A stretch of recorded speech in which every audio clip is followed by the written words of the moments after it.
ក្រសួងមហាផ្ទៃយប់ថ្ងៃទី6មករាភាគីថៃបានប្រើប្រាស់ដ្រូនស៊ើបការមួយគ្រឿងហោះចេញពីមុខភូមិសាស្ត្រច្រកផ្លូវ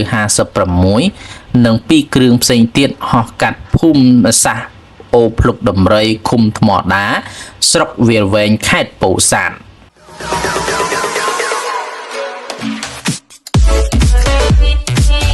ក្រសួងមហាផ្ទៃយប់ថ្ងៃទី6មករាភាគីថៃបានប្រើប្រាស់ដ្រូនស៊ើបការមួយគ្រឿងហោះចេញពីមុខភូមិសាស្ត្រច្រកផ្លូវ56និង2គ្រឿងផ្សេងទៀតហោះកាត់ភូមិសាស្ត្រអូភ្លុកដំរីឃុំថ្មដាស្រុកវាលវែងខេត្តពោធិ៍សាត់លោកអនុทินថាទីហ៊ានថៃត្រៀមខ្លួនរួចជាស្រេចក្នុងការឆ្លើយតបបន្ទាប់ពីចោទថាមានគ្រាប់កំភ្លើងត្បាល់មួយគ្រាប់ពីកម្ពុជាធ្លាក់មកលើទឹកដីថៃអាចកោ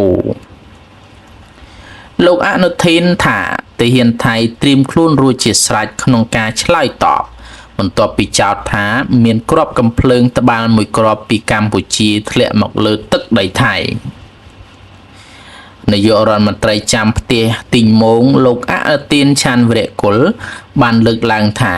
កងកម្លាំងថៃបានដាក់ពាក្យបណ្ដឹងតវ៉ាទៅកាន់ប្រទេសកម្ពុជាបន្ទាប់ពីគ្រាប់កំភ្លើងត្បាល់មួយគ្រាប់បានធ្លាក់មកលើទឹកដីថៃនៅតំបន់ភ្នំលេខ469 Hill 469ក្នុងតំបន់ចុងបោកដែលបានបណ្ដាលឲ្យទាហានម្នាក់រងរបួសហើយកំពុងរងចាំការបកស្រាយពីទីក្រុងភ្នំពេញនេះបើតាមការចុះផ្សាយរបស់កាសែត Thai The Nation គណៈក្រសួងការពារជាតិកម្ពុជាបានឲ្យដឹងថានាព្រឹកនេះដែរមានករណីផ្ទុះគ្រាប់ចេញពីគំនរសម្រាមដែលបណ្ដាលឲ្យយោធាកម្ពុជា2នាក់រងរបួសនៅវិមានរដ្ឋាភិបាលនាទីក្រុងបាងកកក្នុងថ្ងៃអង្គារទី6ខែមករានេះលោកអនុทิน ឆានវរៈគុលបានផ្ដល់ព័ត៌មានដល់ប្រព័ន្ធផ្សព្វផ្សាយអំពីគ្រាប់កំភ្លើងត្បាល់មួយគ្រាប់ដែលត្រូវបានចោទថាបានបាញ់ចេញពីភាគីកម្ពុជាហើយបានធ្លាក់នៅតំបន់ភ្នំលេខ469ក្នុងតំបន់ចុងបុកលោកអនុทินបានបន្តថា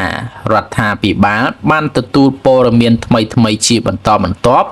ហើយស្ថាប័នពាក់ព័ន្ធកំពុងអនុវត្តតាមនីតិវិធីដែលបានកំណត់ក្នុងអនុសារណៈនៃការយោគយល់គ្នា MOU លោកបានបន្ថែមថាក្រសួងការបរទេសក៏បានផ្ញើលិខិតទៅកាន់រដ្ឋមន្ត្រីការបរទេសកម្ពុជាដើម្បីស្នើសុំការបកស្រាយផងដែរដោយបញ្ជាក់ថាហេតុការណ៍នេះអាចចាត់ទុកថាជាការរំលោភលើកិច្ចព្រមព្រៀងបទចម្បាញ់លោកបានមានប្រសាសន៍ថាប្រទេសថៃកំពុងស្នើឲ្យកម្ពុជាផ្ដល់ការបំភ្លឺតាមផ្លូវទូតជាផ្លូវការលោកអនុทินបានបញ្ជាក់ថាប្រទេសថៃមិនទាន់បានប្រើប្រាស់ច្បាប់នៃការប៉ះទង្គិច Rules of Engagement ឬចាត់វិធានការឆ្លើយតបណាមួយនៅឡើយទេប៉ុន្តែលោកបានសង្កត់ធ្ងន់ថាយោធាបានត្រៀមខ្លួនរួចជាស្រេចហើយរាល់ការឆ្លើយតបណាមួយនឹងត្រូវសម្រេចដោយភាគីថៃទន្ទឹមគ្នានេះក្រសួងការពារជាតិកម្ពុជាបានបញ្ជាក់នៅថ្ងៃនេះថានៅវេលាម៉ោង 7:27 នាទីព្រឹកថ្ងៃទី6ខែមករាឆ្នាំ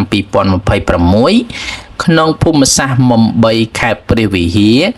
កងកម្លាំងកម្ពុជាបានធ្វើការរៀបចំសណ្ដាប់ធ្នាប់និងរបៀបរៀបរយនៅមូលដ្ឋានឈរជើងរបស់ខ្លួនក្នុងដែនអធិបតេយ្យរបស់កម្ពុជាស្របពេលជាមួយគ្នានោះក៏មានការផ្ទុះគ្រាប់ចេញពីគំនរសម្រាមហើយបានបណ្ដាលឲ្យកងកម្លាំងកម្ពុជាដែលកំពុងបំពេញការងារនៅទីនោះរងរបួសធ្ងន់និងស្រាលចំនួន2នាក់ក្រសួងការពារជាតិកម្ពុជាបន្តថាក្នុងករណីខាងលើនេះក្រុមការងារសម្របសម្រួលរវាងភាគីកម្ពុជាថៃបាននឹងកំពុងធ្វើការរួមគ្នាក្នុងករណីខាងលើនេះ ក្រុមទំនាក់ទំនងនៃប្រទេសទាំងពីរបានសាកសួរនិងផ្ដល់ព័ត៌មានដើម្បីដោះស្រាយជាមួយគ្នារួចហើយអំពីបញ្ហានេះអាមេរិកបានចោទមេដឹកនាំរូបនេះពាក់ព័ន្ធនឹងបទល្មើសនាំចូលគ្រឿងញៀនចូលក្នុងទឹកដីអាមេរិកអ្នកជំនាញបារម្ភភាពមិនប្រកបប្រជានៃសន្តិភាពពិភពលោកគម្រាមកំហែងដល់ការដឹកជញ្ជូនទំនិញតាមផ្លូវទឹករបស់កម្ពុជាទោះបីការដឹកជញ្ជូនទំនិញតាមផ្លូវទឹករបស់កម្ពុជានៅមួយរយៈចុងក្រោយនេះបានរងការគំរាមកំហែងជាបន្តបន្ទាប់រាប់ចាប់តាំងពីបញ្ហាសង្គ្រាមនិងភាពតានតឹងផ្នែកភូមិសាស្ត្រនយោបាយសកលយ៉ាងណាក្តីប៉ុន្តែក្រុមអ្នកជំនាញក្នុងវិស័យដឹកជញ្ជូនកម្ពុជាបានអះអាងថាការដឹកជញ្ជូនតាមផ្លូវទឹករបស់កម្ពុជានៅពេញមួយឆ្នាំ2025នៅតែរក្សាបានកំណើនវិជ្ជមានគួរឲ្យកត់សម្គាល់ទាំងសកម្មភាពដឹកជញ្ជូននិងតម្លៃតែយ៉ាងណាអ្នកជំនាញហាក់បារម្ភចំពោះការបាត់បង់សន្តិភាពពិភពលោកក្នុងការធ្វើឲ្យប៉ះពាល់ដល់ការធ្វើពាណិជ្ជកម្មរបស់កម្ពុជាអុកញ៉ាស៊ីនចាន់ធីអគ្គនាយកក្រុមហ៊ុន Lai Hall Express បានវាយតម្លៃថាការដឹកជញ្ជូនទំនិញតាមផ្លូវទឹករបស់កម្ពុជានៅឆ្នាំ2025នៅតែរក្សាបានកំណើនវិជ្ជមានក្នុងនោះតម្លៃដឹកជញ្ជូនបានធ្លាក់ចុះបន្តិចបើធៀបនឹងឆ្នាំ2024ក្រោយតម្លៃប្រេងនិងតម្លៃធានារ៉ាប់រងរបស់កប៉ាល់ត្រូវបានដោះស្រាយបន្តិចម្ដងនិងមានភាពធន់ទៅនឹងវិបត្តិនៅសមុទ្រក្រហមតែយ៉ាងណាអ្នកជំនាញរូបនេះបានវាយតម្លៃថាការដឹកជញ្ជូនតាមផ្លូវទឹករបស់កម្ពុជាសម្រាប់ឆ្នាំ2026ទំនងអាចមានហានិភ័យមួយចំនួនដែលត្រូវសម្របខ្លួននិងប្រុងប្រយ័ត្នបន្ថែមក្រោយសន្តិភាពពិភពលោកស្ថិតក្នុងភាពមិនច្បាស់លាស់ម្យ៉ាងវិញទៀតទោះបីបច្ចុប្បន្នអត្រាពន្ធ 19% របស់សហរដ្ឋអាមេរិកដាក់លើទំនិញកម្ពុជាមិនបានរៀងស្ទះដល់កំណើននាំចេញទំនិញរបស់កម្ពុជាក៏ពិតមែនប៉ុន្តែវាអាចជះឥទ្ធិពលមួយចំនួនដល់ថ្លៃដើមផលិតនិងការប្រកួតប្រជែងនាពេលខាងមុខមិនខុសគ្នានោះទេលោកជាច័ន្ទតារាប្រធានសមាគមពាណិជ្ជករដឹកជញ្ជូននិងខ្សែច្រវាក់ផ្គត់ផ្គង់នៅកម្ពុជាបានវាយតម្លៃថានៅពេញមួយឆ្នាំ2025កន្លងទៅនេះវិស័យដឹកជញ្ជូនតាមផ្លូវទឹករបស់កម្ពុជានៅតែរក្សាបានភាពល្អប្រសើរទាំងសកម្មភាពដឹកជញ្ជូននិងតម្លៃដឹកជញ្ជូនបើទោះបីជាស្ថានភាពសេដ្ឋកិច្ចសកលស្ថិតក្នុងភាពមិនច្បាស់លាស់រងការគំរាមកំហែងពីភាពតានតឹងផ្នែកភូមិសាស្ត្រនយោបាយសកលនិងអត្រាពន្ធគយថ្មីរបស់សហរដ្ឋអាមេរិកយ៉ាងណាក្តីការរក្សាបានកំណើនវិជ្ជមាននេះត្រូវបានជួយគាំទ្រដោយសារការរក្សាបាននូវភាពធន់នៃសេដ្ឋកិច្ចរបស់កម្ពុជាតាមរយៈការទទួលបានគម្រោងវិនិយោគថ្មីៗជាបន្តបន្ទាប់ដែលជំរុញឲ្យការនាំចេញទំនិញទៅកាន់ទីផ្សារអន្តរជាតិមានការកើនឡើងតាមរយៈលទ្ធផលនេះប្រធានសមាគមរូបនេះជឿជាក់ថាវិស័យដឹកជញ្ជូនតាមផ្លូវទឹករបស់កម្ពុជានឹងនៅតែរក្សាបានកំណើនវិជ្ជមានបន្ថែមទៀតនៅក្នុងឆ្នាំ2026គួរជម្រាបថានៅក្នុងរយៈពេល11ខែឆ្នាំ2025កំពង់ផែស្វយ័តក្រុងភ្នំពេញទទួលបានបរិមាណកុងតឺន័រឆ្លងកាត់សរុបជាង43,000តិចកើនឡើងជាង 22% បើធៀបនឹងរយៈពេលដូចគ្នាកាលពីឆ្នាំមុននិងរកចំណូលសរុបបានជាង$45 លានកើនឡើងជាង 20%អ្នកនាំពាក្យកងទ័ពជើងទឹកថៃប្រកាសពិនិត្យប្រគល់ទ្រព្យសម្បត្តិជូនពលរដ្ឋកម្ពុជាវិញតែទាមទារមានឯកសារថៃកងទ័ពជើងទឹកថៃតាមរយៈអ្នកនាំពាក្យរងឧត្តមនាវីតូប៉ារ៉ាច់រតន័យឆៃយ៉ាផាននៅថ្ងៃទី5មករានេះបានចេញមុខថ្លែងការពារខ្លួននិងបានប្រកាសមិនគាំទ្រ ចំពោះសកម្មភាពណាមួយដែលរំលោភលើសិទ្ធិរស់រានមានជីវិតឬទ្រព្យសម្បត្តិរបស់ពលរដ្ឋកម្ពុជាការប្រកាសនេះធ្វើឡើងក្រោយពីកងទ័ពថៃធ្វើសកម្មភាពដែលលួចសម្ភារៈប្រជាពលរដ្ឋស៊ីវិលកម្ពុជាទៅតាមតំបន់មួយចំនួនជាពិសេសតំបន់ភូមិព្រៃច័ន្ទជោគជ័យបឹងត្រកួនជាដើមលោកផារ៉ាច់រតន័យឆៃយ៉ាផានប្រសិនបើកងទ័ពថៃរកឃើញទ្រព្យផ្ទាល់ខ្លួនរបស់ទាហានកម្ពុជាពលរដ្ឋកម្ពុជាឬជនជាតិផ្សេងទៀតក្នុងតំបន់ប្រតិបត្តិការកងកម្លាំងថៃនឹងប្រមូលត្រួតពិនិត្យនិងរក្សាទុកទ្រព្យទាំងនោះតាមនីតិវិធីតឹងរ៉ឹងដើម្បីសហការសងទៅម្ចាស់ដើមឲ្យបានត្រឹមត្រូវបើតាមលោកផារ៉ាច់រតន័យឆៃយ៉ាផានបានថ្លែងការពីខ្លួនថាកងទ័ពជើងទឹកថៃគោរពដល់ប្រជាជនគ្រប់ជាតិសាសន៍និងអនុវត្តភារកិច្ចតាមច្បាប់អន្តរជាតិនិងច្បាប់មនុស្សធម៌ចំពោះម្ចាស់កម្មសិទ្ធិអាចតាក់ទងអាជ្ញាធរដែលពាក់ព័ន្ធដើម្បីទាមទារទ្រព្យត្រឡប់ទៅវិញបានប្រសិនបើមានឯកសារឬភស្តុតាងច្បាស់លាស់បញ្ជាក់អំពីកម្មសិទ្ធិអាមេរិកថាប្រព័ន្ធការពារដែនអាកាសរុស្ស៊ីមិនអាចជួយវេណេស៊ុយអេឡាបានទេ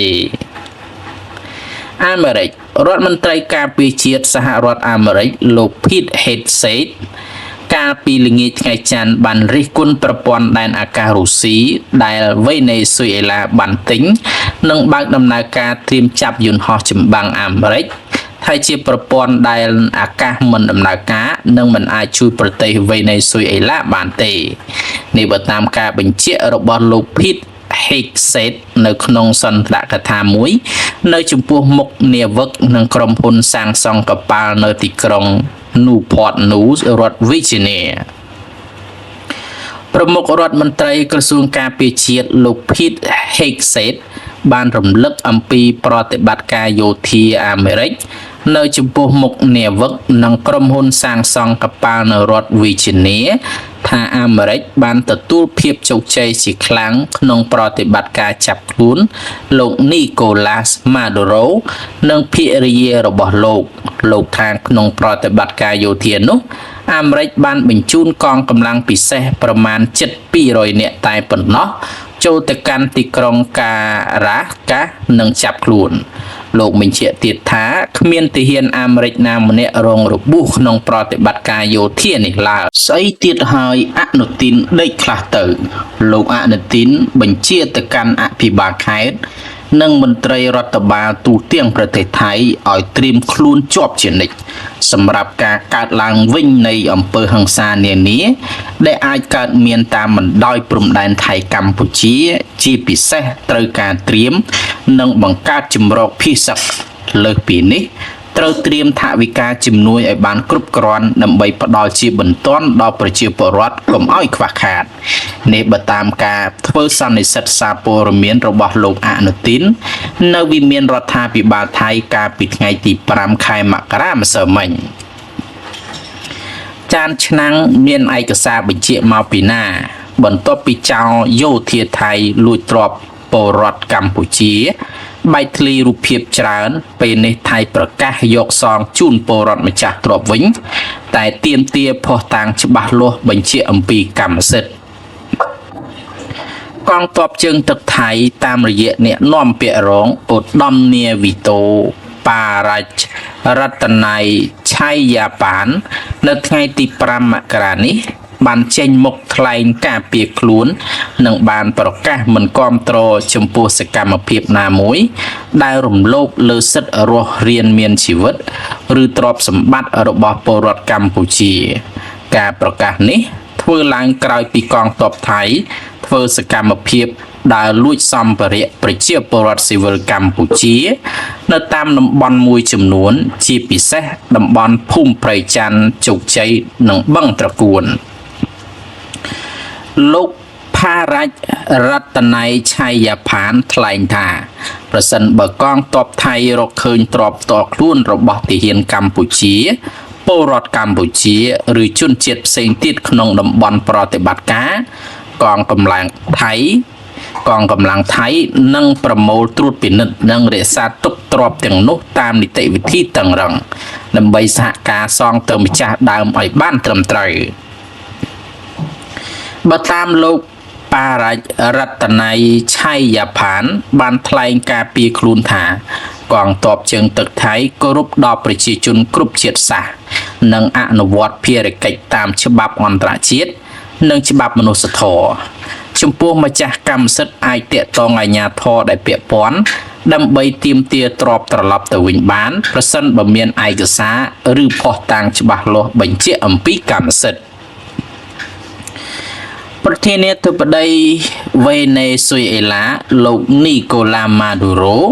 ត្រូវបានកងកម្លាំងពិសេសរបស់លោកត្រាំនាំខ្លួនទៅដល់ទីក្រុងញូវយ៉កសហរដ្ឋអាមេរិកហើយនៅថ្ងៃទី5ខែមករានេះដើម្បីចូលក្នុងសវនាការជាលើកដំបូងចាប់តាំងពីអាមេរិកចាប់ខ្លួននៅថ្ងៃទី3ខែមករាអាមេរិកបានចោទមេដឹកនាំរូបនេះពាក់ព័ន្ធនឹងបទល្មើសនាំចូលគ្រឿងញៀនចូលក្នុងទឹកដីអាមេរិកអ្នកជំនាញបារម្ភភាពមិនប្រកបប្រជានៃសន្តិភាពពិភពលោកគម្រាមកំហែងដល់ការដឹកជញ្ជូនទំនិញតាមផ្លូវទឹករបស់កម្ពុជាទោះបីការដឹកជញ្ជូនទំនិញតាមផ្លូវទឹករបស់កម្ពុជានៅមួយរយៈចុងក្រោយនេះបានរងការគំរាមកំហែងជាបន្តបន្ទាប់រាប់ចាប់តាំងពីបញ្ហាសង្គ្រាមនិងភាពតានតឹងផ្នែកភូមិសាស្ត្រនយោបាយសកលយ៉ាងណាក្តីប៉ុន្តែក្រុមអ្នកជំនាញក្នុងវិស័យដឹកជញ្ជូនកម្ពុជាបានអះអាងថាការដឹកជញ្ជូនតាមផ្លូវទឹករបស់កម្ពុជានៅពេញមួយឆ្នាំ2025នៅតែរក្សាបានកំណើនវិជ្ជមានគួរឲ្យកត់សម្គាល់ទាំងសកម្មភាពដឹកជញ្ជូននិងតម្លៃ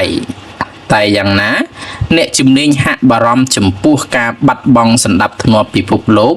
ក្នុងការធ្វើឲ្យប៉ះពាល់ដល់ការធ្វើពាណិជ្ជកម្មរបស់កម្ពុជាអុកញ៉ាស៊ីនចាន់ធីអគ្គនាយកក្រុមហ៊ុន Lai Hall Express បានវាយតម្លៃថាការដឹកជញ្ជូនទំនិញតាមផ្លូវទឹករបស់កម្ពុជានៅឆ្នាំ2025នៅតែរក្សាបានកំណើនវិជ្ជមានក្នុងនោះតម្លៃដឹកជញ្ជូនបានធ្លាក់ចុះបន្តិចបើធៀបនឹងឆ្នាំ2024ក្រោយតម្លៃប្រេងនិងតម្លៃធានារ៉ាប់រងរបស់កប៉ាល់ត្រូវបានដោះស្រាយបន្តិចម្ដងនិងមានភាពធន់ទៅនឹងវិបត្តិនៅសមុទ្រក្រហមតែយ៉ាងណាអ្នកជំនាញរូបនេះបានវាយតម្លៃថាការដឹកជញ្ជូនតាមផ្លូវទឹករបស់កម្ពុជាសម្រាប់ឆ្នាំ2026ទំនងអាចមានហានិភ័យមួយចំនួនដែលត្រូវសម្របខ្លួននិងប្រុងប្រយ័ត្នបន្ថែមក្រោយសណ្ដាប់ធ្នាប់ពិភពលោកស្ថិតក្នុងភាពមិនច្បាស់លាស់ម្យ៉ាងវិញទៀតទោះបីបច្ចុប្បន្នអត្រាពន្ធ 19% របស់សហរដ្ឋអាមេរិកដាក់លើទំនិញកម្ពុជាមិនបានរៀងស្ទះដល់កំណើននាំចេញទំនិញរបស់កម្ពុជាក៏ពិតមែនប៉ុន្តែវាអាចជះឥទ្ធិពលមួយចំនួនដល់ថ្លៃដើមផលិតនិងការប្រកួតប្រជែងនាពេលខាងមុខមិនខុសគ្នានោះទេលោកជាច័ន្ទតារាប្រធានសមាគមពាណិជ្ជករដឹកជញ្ជូននិងខ្សែច្រវាក់ផ្គត់ផ្គង់នៅកម្ពុជាបានវាយតម្លៃថានៅពេញមួយឆ្នាំ2025កន្លងទៅនេះវិស័យដឹកជញ្ជូនតាមផ្លូវទឹករបស់កម្ពុជានៅតែរក្សាបានភាពល្អប្រសើរទាំងសកម្មភាពដឹកជញ្ជូននិងតម្លៃដឹកជញ្ជូនបើទោះបីជាស្ថានភាពសេដ្ឋកិច្ចសកលស្ថិតក្នុងភាពមិនច្បាស់លាស់រងការគំរាមកំហែងពីភាពតានតឹងផ្នែកភូមិសាស្ត្រនយោបាយសកលនិងអត្រាពន្ធគយថ្មីរបស់សហរដ្ឋអាមេរិកយ៉ាងណាក្តីការរក្សាបានកំណើនវិជ្ជមាននេះត្រូវបានជួយគាំទ្រដោយសារការរក្សាបាននូវភាពធន់នៃសេដ្ឋកិច្ចរបស់កម្ពុជាតាមរយៈការទទួលបានគម្រោងវិនិយោគថ្មីៗជាបន្តបន្ទាប់ដែលជំរុញឲ្យការនាំចេញទំនិញទៅកាន់ទីផ្សារអន្តរជាតិមានការកើនឡើងតាមរយៈលទ្ធផលនេះប្រធានសមាគមរូបនេះជឿជាក់ថាវិស័យដឹកជញ្ជូនតាមផ្លូវទឹករបស់កម្ពុជានឹងនៅតែរក្សាបានកំណើនវិជ្ជមានបន្ថែមទៀតនៅក្នុងឆ្នាំ2026គួរជម្រាបថានៅក្នុងរយៈពេល11ខែឆ្នាំ2025 កំពង់ផែស្វយ័តក្រុងភ្នំពេញទទួលបានបរិមាណកុងតឺន័រឆ្លងកាត់សរុបជាង 43,000 តិចកើនឡើងជាង 22% បើធៀបនឹងរយៈពេលដូចគ្នាកាលពីឆ្នាំមុននិងរកចំណូលសរុបបានជាង 45 លានដុល្លារកើនឡើងជាង 20%អ្នកនាំពាក្យកងទ័ពជើងទឹកថៃប្រកាសពិនិត្យប្រគល់ទ្រព្យសម្បត្តិជូនពលរដ្ឋកម្ពុជាវិញតែទាមទារមានឯកសារថៃកងទ័ពជើងទឹកថៃតាមរយៈអ្នកនាំពាក្យរងឧត្តមនាវីតូប៉ារ៉ាច់រតន័យឆៃយ៉ាផាននៅថ្ងៃទី 5 មករានេះបានចេញមុខថ្លែងការពារខ្លួននិងបានប្រកាសមិនគាំទ្រចំពោះសកម្មភាពណាមួយដែលរំលោភលើសិទ្ធិរស់រានមានជីវិតឬទ្រព្យសម្បត្តិរបស់ពលរដ្ឋកម្ពុជា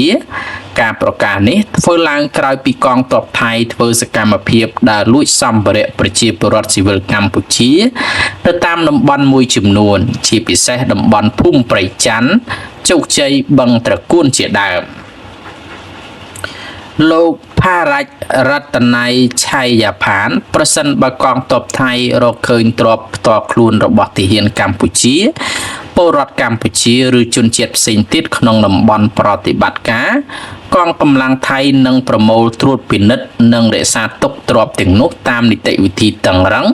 ដើម្បីសហការសងទៅម្ចាស់ដើមឲ្យបានត្រឹមត្រូវបើតាមលោកផារ៉ាច់រតន័យឆៃយ៉ាផានបានថ្លែងការពារខ្លួនថាកងទ័ពជើងទឹកថៃគោរពដល់ប្រជាជនគ្រប់ជាតិសាសន៍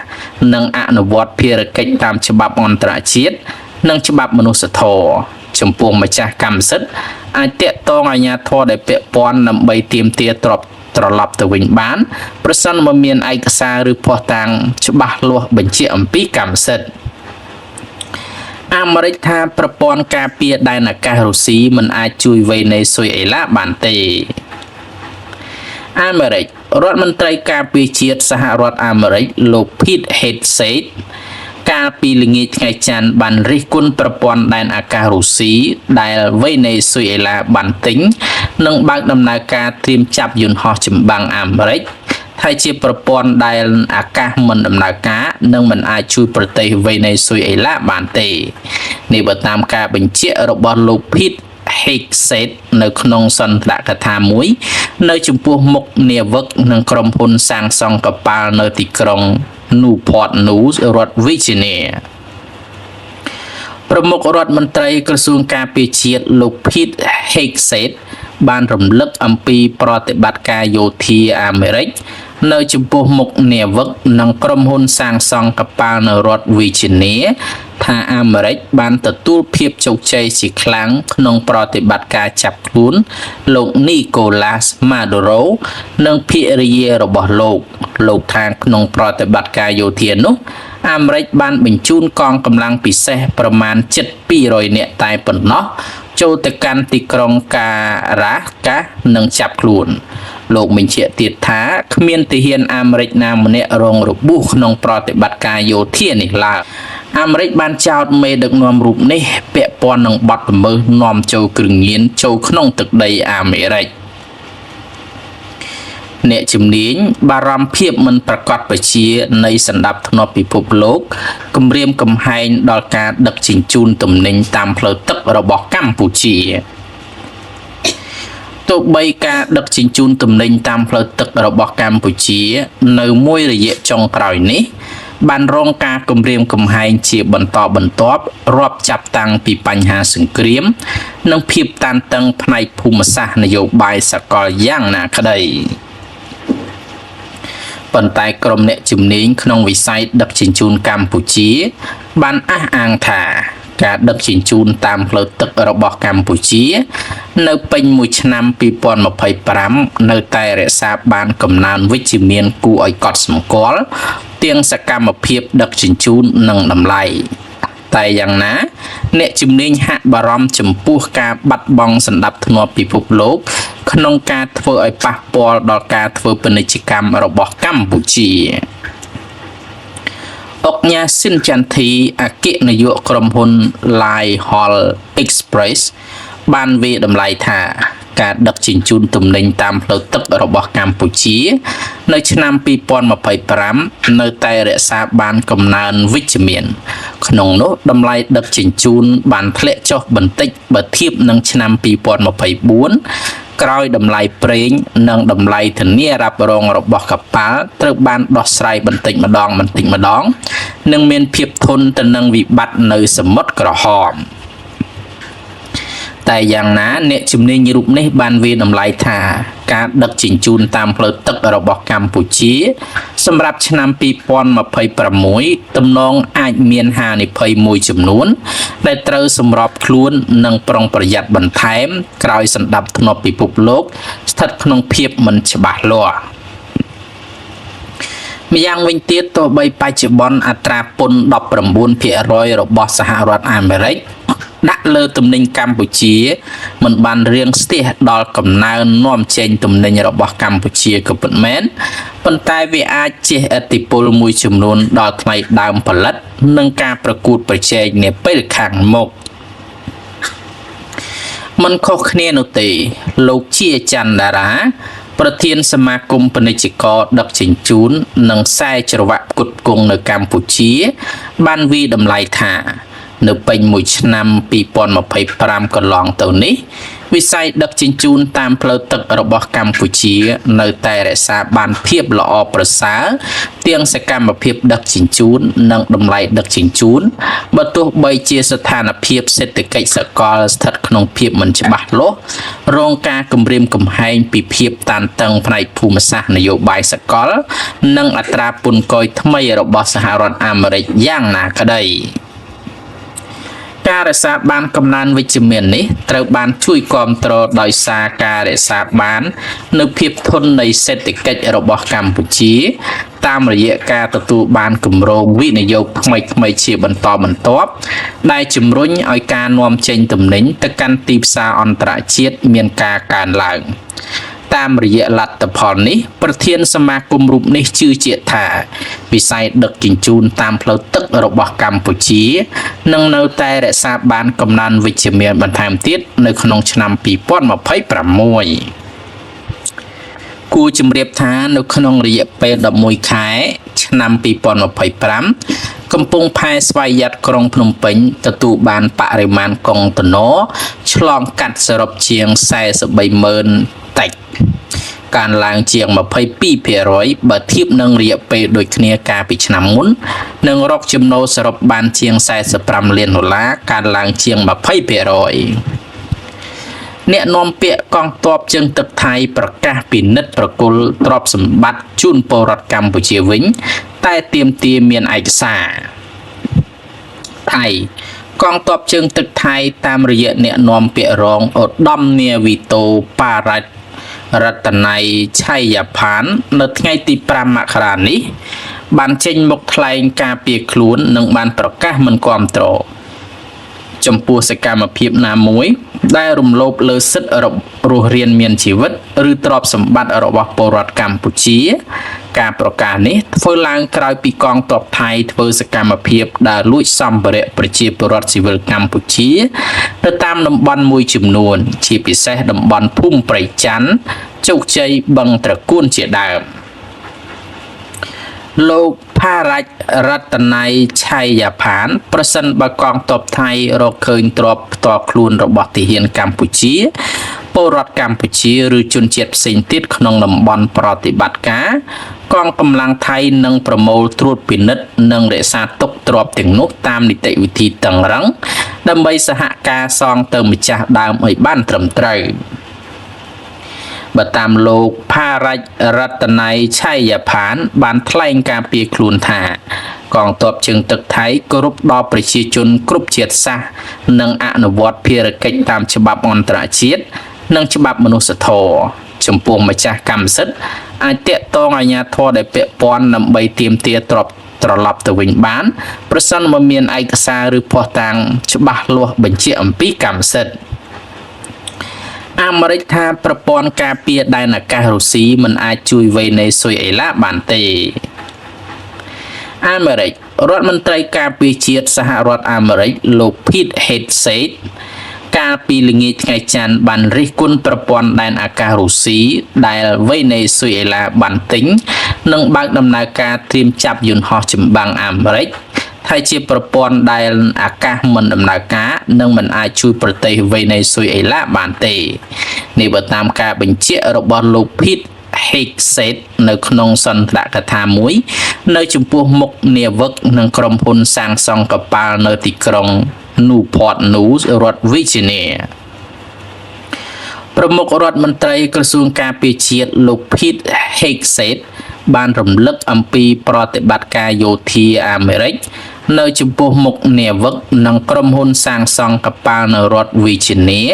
ថាអាមេរិកបានទទួលភាពជោគជ័យជាខ្លាំងក្នុងប្រតិបត្តិការចាប់ខ្លួនលោក Nicolas Maduro និងភរិយារបស់លោកថាក្នុងប្រតិបត្តិការយោធានោះអាមេរិកបានបញ្ជូនកងកម្លាំងពិសេសប្រមាណជិត200នាក់តែប៉ុណ្ណោះចូលទៅកាន់ទីក្រុងការ៉ាកាសនិងចាប់ខ្លួនលោកបញ្ជាក់ទៀតថាគ្មានទាហានអាមេរិកណាម្នាក់រងរបួសក្នុងប្រតិបត្តិការយោធានេះឡើយអាមេរិកបានចោទមេដឹកនាំរូបនេះពាក់ព័ន្ធនឹងបទល្មើសនាំចូលគ្រឿងញៀនចូលក្នុងទឹកដីអាមេរិកអ្នកជំនាញបារម្ភភាពមិនប្រកបប្រជានៃសន្តិភាពពិភពលោកគម្រាមកំហែងដល់ការដឹកជញ្ជូនទំនិញតាមផ្លូវទឹករបស់កម្ពុជាទោះបីការដឹកជញ្ជូនទំនិញតាមផ្លូវទឹករបស់កម្ពុជានៅមួយរយៈចុងក្រោយនេះបានរងការគំរាមកំហែងជាបន្តបន្ទាប់រាប់ចាប់តាំងពីបញ្ហាសង្គ្រាមនិងភាពតានតឹងផ្នែកភូមិសាស្ត្រនយោបាយសកលយ៉ាងណាក្តីប៉ុន្តែក្រុមអ្នកជំនាញក្នុងវិស័យដឹកជញ្ជូនកម្ពុជា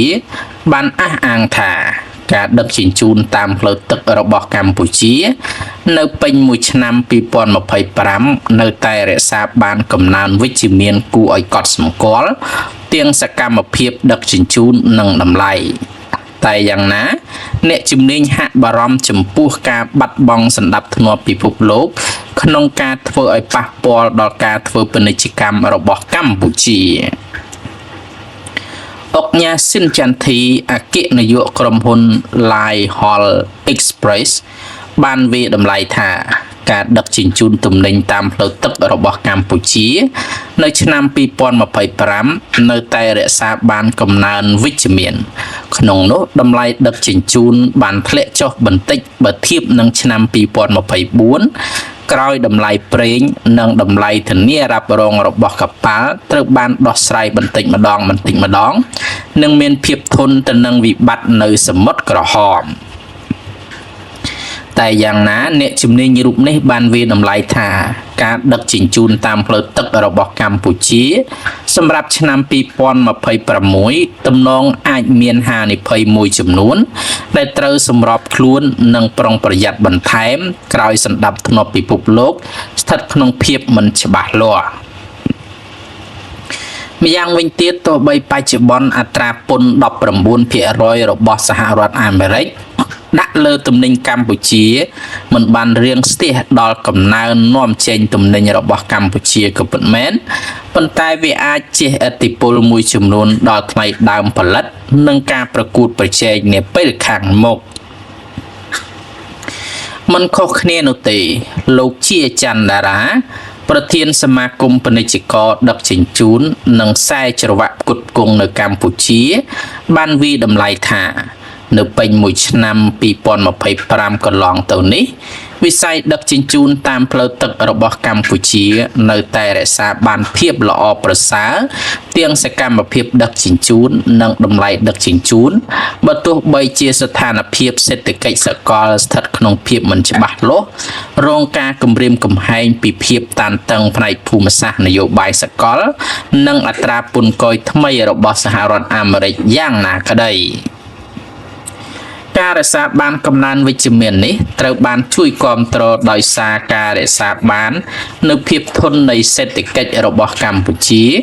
តាមរយៈការទទួលបានគម្រោងវិនិយោគថ្មីៗជាបន្តបន្ទាប់ដែលជំរុញឲ្យការនាំចេញទំនិញទៅកាន់ទីផ្សារអន្តរជាតិមានការកើនឡើង តាមរយៈលទ្ធផលនេះប្រធានសមាគមរូបនេះជឿជាក់ថា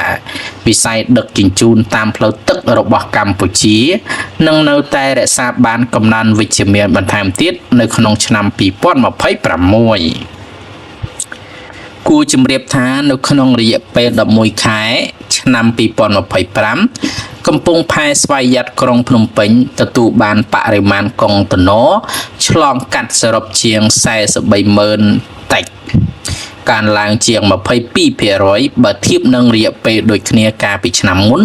និងរកចំណូលសរុបបានជាង$45 លានកើនឡើងជាង 20%អ្នកនាំពាក្យកងទ័ពជើងទឹកថៃប្រកាសពិនិត្យប្រគល់ទ្រព្យសម្បត្តិជូនពលរដ្ឋកម្ពុជាវិញតែទាមទារមានឯកសារថៃកងទ័ពជើងទឹកថៃតាមរយៈអ្នកនាំពាក្យរងឧត្តមនាវីតូប៉ារ៉ាច់រតន័យឆៃយ៉ាផាននៅថ្ងៃទី5 មករានេះបានចេញមុខថ្លែងការពារខ្លួននិងបានប្រកាសមិនគាំទ្រចំពោះសកម្មភាពណាមួយដែលរំលោភលើសិទ្ធិរស់រានមានជីវិតឬទ្រព្យសម្បត្តិរបស់ពលរដ្ឋកម្ពុជាការប្រកាសនេះធ្វើឡើងក្រោយពីកងទ័ពថៃធ្វើសកម្មភាពដើរលួចសម្ភារៈប្រជាពលរដ្ឋស៊ីវិលកម្ពុជានៅតាមតំបន់មួយចំនួនជាពិសេសតំបន់ភូមិព្រៃច័ន្ទជោគជ័យបឹងត្រកួនជាដើមលោកផារ៉ាច់រតន័យឆៃយ៉ាផានប្រសិនបើកងទ័ពថៃរកឃើញទ្រព្យផ្ទាល់ខ្លួនរបស់ទាហានកម្ពុជាពលរដ្ឋកម្ពុជាឬជនជាតិផ្សេងទៀតក្នុងតំបន់ប្រតិបត្តិការកងកម្លាំងថៃនឹងប្រមូលត្រួតពិនិត្យនិងរក្សាទុកទ្រព្យទាំងនោះតាមនីតិវិធីតឹងរ៉ឹងដើម្បីសហការសងទៅម្ចាស់ដើមឲ្យបានត្រឹមត្រូវបើតាមលោកផារ៉ាច់រតន័យឆៃយ៉ាផានបានថ្លែងការពារខ្លួនថាកងទ័ពជើងទឹកថៃគោរពដល់ប្រជាជនគ្រប់ជាតិសាសន៍និងអនុវត្តភារកិច្ចតាមច្បាប់អន្តរជាតិនិងច្បាប់មនុស្សធម៌ចំពោះម្ចាស់កម្មសិទ្ធិអាចតាក់ទងអាជ្ញាធរដែលពាក់ព័ន្ធដើម្បីទាមទារទ្រព្យត្រឡប់ទៅវិញបានប្រសិនបើមានឯកសារឬភស្តុតាងច្បាស់លាស់បញ្ជាក់អំពីកម្មសិទ្ធិអាមេរិកថាប្រព័ន្ធការពារដែនអាកាសរុស្ស៊ីមិនអាចជួយវេណេស៊ុយអេឡាបានទេអាមេរិករដ្ឋមន្ត្រីការពារជាតិសហរដ្ឋអាមេរិកលោក Pete Hegseth កាលពីល្ងាចថ្ងៃច័ន្ទបានរិះគន់ប្រព័ន្ធដែនអាកាសរុស្ស៊ីដែលវេណេស៊ុយអេឡាបានទិញនិងបើកដំណើរការត្រៀមចាប់យន្តហោះចម្បាំងអាមេរិកថាជាប្រព័ន្ធដែលអាកាសមិនដំណើរការនិងមិនអាចជួយប្រទេសវេណេស៊ុយអេឡាបានទេនេះបើតាមការបញ្ជាក់របស់លោក Pete Hegseth នៅក្នុងសន្ទរកថាមួយនៅចំពោះមុខនាវិកនិងក្រុមហ៊ុនសាងសង់កប៉ាល់នៅទីក្រុង Newport News រដ្ឋ Virginia ប្រមុខរដ្ឋមន្ត្រីក្រសួងការពារជាតិលោក Pete Hegseth បានរំលឹកអំពីប្រតិបត្តិការយោធាអាមេរិកនៅចំពោះមុខនាវិកនិងក្រុមហ៊ុនសាងសង់កប៉ាល់នៅរដ្ឋ Virginia ថាអាមេរិកបានទទួលភាពជោគជ័យជាខ្លាំងក្នុងប្រតិបត្តិការចាប់ខ្លួនលោក Nicolas Maduro និងភរិយារបស់លោកថាក្នុងប្រតិបត្តិការយោធានោះអាមេរិកបានបញ្ជូនកងកម្លាំងពិសេសប្រមាណ200 នាក់តែប៉ុណ្ណោះចូលទៅកាន់ទីក្រុងការ៉ាកាសនិងចាប់ខ្លួនលោកបញ្ជាក់ទៀតថាគ្មានទាហានអាមេរិកណាម្នាក់រងរបួសក្នុងប្រតិបត្តិការយោធានេះឡើយ